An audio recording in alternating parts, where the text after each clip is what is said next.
Hey everyone, it's Masterpiece, here on a video on what I'm calling a Master Lab. Now what a Master Lab is basically a project that I'm doing that's for a particular toy line. For example, this one that I'm working on right now is for the Vintage Collection toy line, which is a series of 3 3/4 inch action figures. If you follow me on Instagram, you know that I've been working on this for probably about like 3 or 4 months now. I still got about another 3 or 4 months to go until I'm done with this, but I basically got inspiration from Hasbro, who is the actual toy manufacturer of the Vintage Collection line. And if you don't already know, they have something that's called a HasLab, and what a HasLab is basically kind of like this GoFundMe kind of projects that they do. And these projects aren't anything small.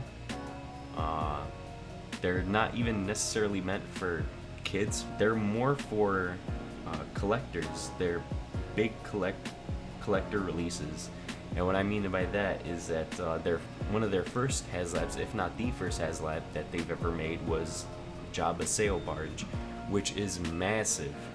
And this thing, you definitely got to check this thing out if you haven't already. This was the first of its kind, and they even did the Mandalorian's Razor Crest. The Sail Barge, I wasn't able to get neither of them.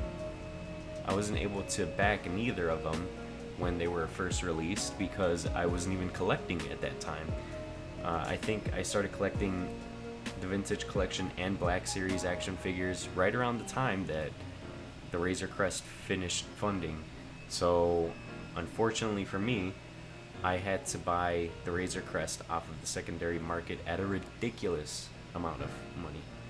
I'm not even gonna mention how much I paid for my Razor Crest, but I love it, I'm happy I have it, and I still need a Jabba Sail Barge, so I don't know, maybe in the near future I could get me one of those, but I digress. What this video is talking about is kind of my own rendition of a HasLab, and that's why I'm calling it a Master Lab. And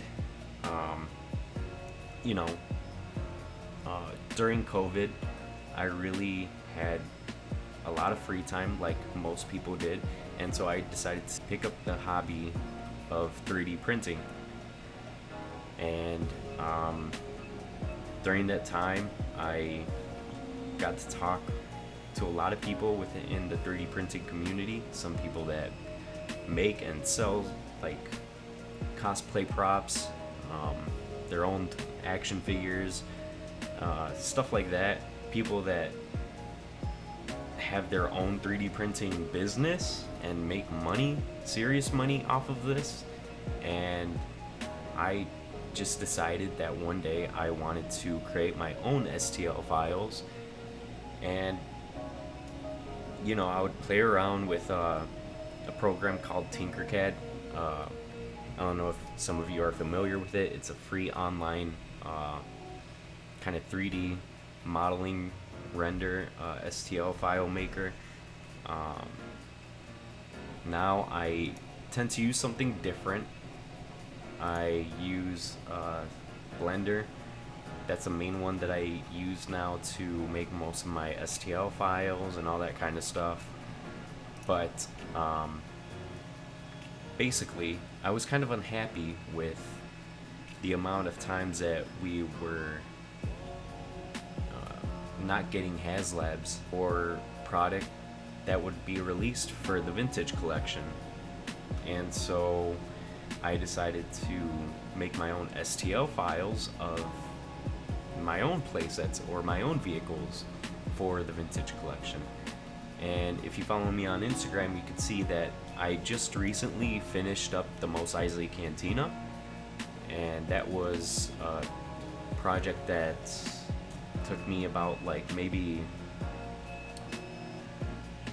I want to say 3 months at first. So with those STL files, it was like 2 booths and then 1 corner booth, and then the back wall that's connecting that's connected to the U bar, and I printed that out. It was great, it was fine, I liked it, but I thought that it was missing like the rest of it, you know. I wanted the whole thing. And so in this recent HasCon, they revealed that they were going to be releasing the Moto Nodes, which is the band that plays at the Mos Eisley Cantina in A New Hope. So I got really excited about that and decided, well, why don't I just make the other half of the Mos Eisley Cantina? You know, because I only had, like I said, the U bar and then the left hand side of the bar. It was easy to just grab those STL files from the left hand side of the bar and kind of invert them, but kind of change things up a bit with the stage, or what was going to be the Moto Node stage. So I had to program like stairs leading up to the that booth slash stage that it is, and then kind of elevate the level. And then I didn't stop there. I thought, why not just program the entrance to the Mos Eisley Cantina? So I did that, and so I made the STL files for all of those. I printed it out and I painted it, and I think it came out great. You can check that out in my Instagram. But I thought, why not? Well, why should I just stop here? So back when I was done with the first part of the Mos Eisley Cantina, I started experimenting a little bit with making other vehicles. One such vehicle is the one that I wanted to show you here, which is AT-AT Walker. Now, this is just the head of the AT-AT Walker, or half of the head of the AT-AT Walker. I couldn't fit all of it because my massive 3D printer, this thing right here, is still not big enough to print out the whole entire head. So I had to kind of chop it in half, and then also it's chopped in half again so that you can see the inside. You can see the two seats and the dashboard. And then I had to print out the two cannons that go right here separately, and then the AT-AT has another two cannons on kind of the sides, like the cheek cannons, I call them. I don't know. So I had to kind of program all of that, print it separately because it doesn't fit. You can see these are the dimensions of my 3D printer. And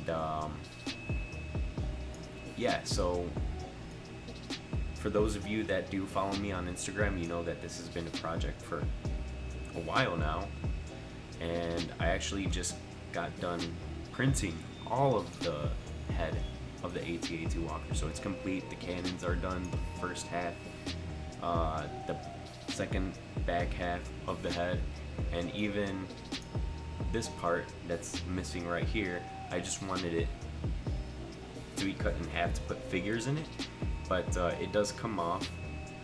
You can put it off and take it off and then put it back on once you're done putting figures inside of it. I'll have another video showcasing that in the near future, so stay tuned for that. But you might be wondering or asking yourself, well, there's already an AT-AT Walker for the Vintage Collection line, and yes, you're right, but the part about this is that it's not really true to scale. It's that AT-AT Walker is really, really small compared to an actual size, like a Canon sized AT-AT Walker. And my mission with these MasterLabs is to, you know, try to get it as true to scale as possible. And the way I do that is through references on Wikipedia, pictures, to get that true to scale accuracy. And so this is just the beginning. I do have another MasterLab that I got lined up to do after I'm done with the AT-AT. But that's quite a while ways away until I am to that point. Also, the support on my Instagram has been incredible. You guys are amazing. I've also been getting asked if I'm going to be selling the Mos Eisley Cantina, like doing commissions for the Mos Eisley Cantina and the AT-AT Walker. And the answer to that is yes. I am taking a limited amount of commissions. If you want a Mos Eisley Cantina, follow my Instagram and keep up to date. Just keep a lookout when I announce when I'm taking more commissions. I'm currently doing some right now. So, yeah. This is the MasterLab series. Like, comment, subscribe to keep up with this project, to keep up with everything that I do on YouTube. I not only do this, but I do a lot of cosplay. I recently just finished a Boba Fett from Star Wars, the canceled video game Star Wars 1313 cosplay. And I do reviews on the Vintage Collection figures and Black Series figures. So if any of that kind of stuff interests you, definitely subscribe to my channel. Share this video with any Star Wars fans that you might know of, any Vintage Collection fans that you might know of, Black Series fans that you might know of. Just try to get the word out. It would mean a lot to me. But in the meantime, I'll see you guys later.